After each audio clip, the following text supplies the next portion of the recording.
On retrouve nos éditorialistes politiques et économiques, autrement dit Antonin André et Nicolas Barré. Bonjour messieurs. Bonjour Thomas. Bon, l'événement politique du jour, Antonin, bien sûr, c'est l'annonce de la candidature d'Emmanuel Macron à la présidentielle.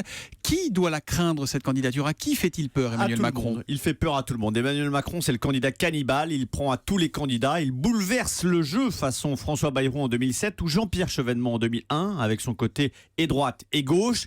Testé sur un premier tour de présidentiel, il prend 6 points à Alain Juppé, d'après Ipsos. Face à Nicolas Sarkozy, il croque 4 points à l'ancien président, 2 points même à Marine Le Pen.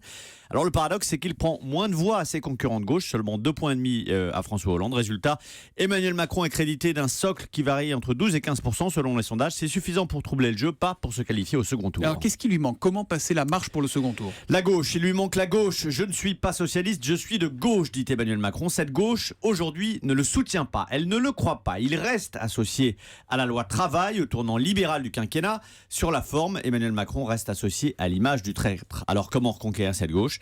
C'est très simple, il doit se présenter à la primaire de la gauche. Souvenez-vous, Ségolène Royal en 2006, elle fustigeait le système, l'appareil du PS, ces éléphants qui la prenaient de haut. Qu'est-ce qu'elle a fait? Elle a pris le PS à son propre petit piège, elle est passée par la primaire avec les légions de fans de son association Désir d'Avenir.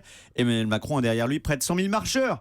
S'il veut gravir la marche du premier tour de la présidentielle, pour accéder au second, il passe par la primaire de la gauche, il bat Montebourg, Hamon, Hollande, qui n'auront alors d'autre choix que de s'effacer pour le soutenir. Sauf qu'il a déjà dit à plusieurs reprises qu'il ne passerait pas par la primaire. Eh bien, ce serait peut-être une erreur historique. C'est une candidature à la présidentielle et non pas à la primaire de la gauche qu'annoncera Emmanuel Macron tout à l'heure.